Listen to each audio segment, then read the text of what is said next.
And the other thing we can do is, because we've got this on group A, this on group B, this on group C, this on group D, we can get any lighting ratio we want. All from standing right here. So I'm going to pop another one like this. Nice bright smile. Awesome.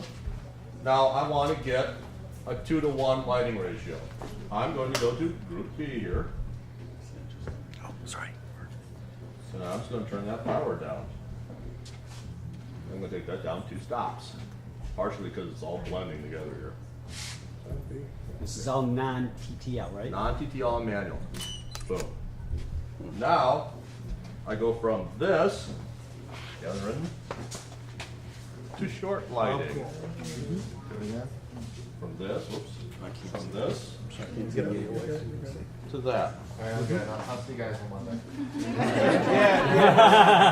So, I'm dealing with you right now. Got your money's worth. oh wait, she lights better from right to left. Okay, fine. I'm turning, oops. Now that's a different transmitter, right? Than we had yesterday. It's a Who are we using non-TTL yesterday? one. Oh, here's that. Same one he's been using. He's been doing non-TTL. Oh. That short little squatty one we've been using, that's the TTL one. So A, B, Non-TTL. C, D, going around the horn. I'm going to go to D now, and I'm going to turn D down to 1/64th power, because I want to see how she looks like lit right to left. There we go. Awesome. So now I'm lighting her from right to left, because not everybody is a left to right lighted face person. Easy for you to say. Okay. I want butterfly light. Let's do this. I'm going to go back to B. I'm going to turn B down to 64th power. I'm going to leave A up here at 16th power. And we're going to do butterfly light. Boom. Would you have to slightly change the position of the lights, of the angle? No, that's the whole point. I don't have to move anything. I set it up once. I'm just changing the power. So right now, A and C are at a quarter? I mean, a 16th? 16. And Now, that's if I feel like that's too much uplight on this is C. I'm going to go C. I'm going to turn C down to 64th power. At some point, I'm going to change my exposure ratio here, because these are all blending, but hang on. Boom. And that's where I lost it a little bit. What the heck? Something just went kabloosh. I didn't do it. The background just went lit up like big time. Really? Yeah. Why would the background light up? Hang on. Somebody taking a picture. It's absolutely no sense to me. I think it's the light in the room. Would it be firing this one here? I don't know. Turn it off. Is it on? Yeah. Okay, turn it off. But it would be firing it before. Nobody has a flash on slave right now, do they? No. Yeah, because why is it going from that Yeah. to that? That makes no sense. See, now this Well, is you what turn everything down to this 64 is my power. normal So. workflow. That's a workflow? Hold on just a second, because I love It this. doesn't make any sense. We're trying Right. to- I'm just gonna do a little even more with it.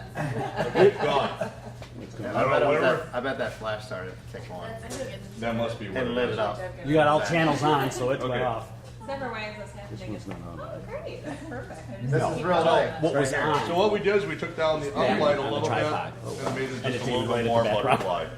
Oh, there we Okay. So what's cool, again, is this a little bit of a pain to set up? Well, it took us what, 10 minutes? go. And what do you call that? You named it. I call it the surround. surround sound. It's the surround. So it takes 2 strip box, 2 little squares, basically surround the subject. You angle your strip lights in, angle this down a little bit, angle this up a little bit, using this little background stand, and you can just move those dials around. Okay? Now, Karen, if I want you to turn this way, just a little shoulder and everything like that, now I gotta come back to, I wanna go back here to C. What you might even wanna do is like hang cards up here. This is A, this is B, this is C, this is D, right? So I wanna go back to D. Oh, you did, yeah. I have I want to take that power back up to 16. Yep. So now, I'm short lighting her. That's beautiful. Okay?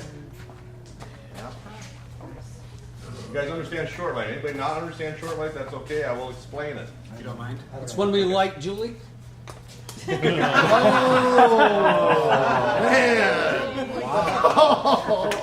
That's really uncool. I want to smack her. Man, that was left blood on the floor, man. That was a pretty deep wound right there. What short light is? You got a free kick in that you don't want. I gotta trademark that. It's where I try to simplify it by going, the nose is turning towards where the light source is. Why it's called short light, okay, is we're technically lighting the short side of the face. Okay, the short side of the face, as the face turns away, the short side of the face that would appear to us would be this, because it looks shorter than this side. So what we're doing is we're putting shadow on the wider side and lighting the shorter side more. What that does for most people is it thins the face, okay, and it's a little bit more pleasing look. So one of my general rules of thumb when I'm doing any kind of portraiture is, when in doubt, always short light, because who wants to have a wider face? Nobody. Okay, and then use a lighting ratio of like 2 to 1, 3 to 1, and use what we call loop lighting. So loop lighting is, use your lights coming in from about this angle.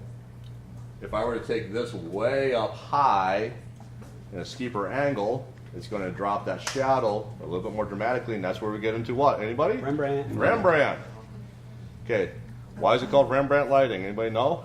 The lights in his studio are up in his. He used a trap door for a lot of the studio where he painted. He had a trap door in the ceiling. He'd open that up, and he positioned his people, and that's the angle. Okay. Now, if I were to leave her exactly where she is, turn the power down on this, and turn the power up on this, where this is stronger than this, that's called broad lighting. Okay.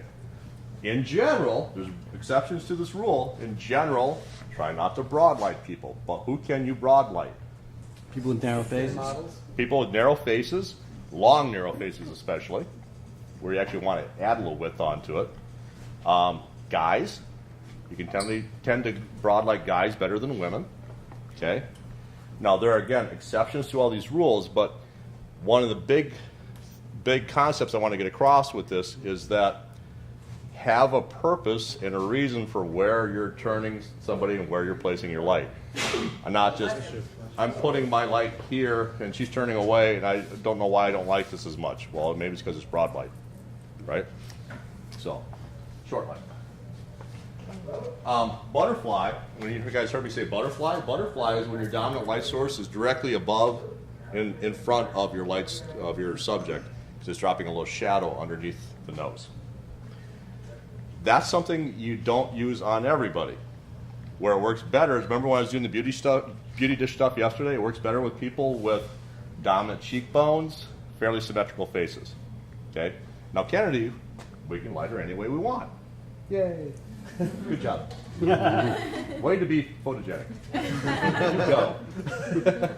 So, coming all the way back around to this whole setup, one of the things, this is actually kind of a happy accident because I wanted to just get that flat lighting thing. As I set this up, I was like, well, heck, I got these all in different groups, or if I put them all in different groups, I can build all these ratios all I want all day long. So if you got a studio and you got room in your studio, heck, you can set this up and just have it there all the time, you know, and just easy peasy. And you don't need super strong strobes, which is nice too, because they can be cheap. And these are all set to manual, so we're not doing any TTL or anything else like that. So this is the shooting bay in the studio I'm going to have set up for when we do the groups.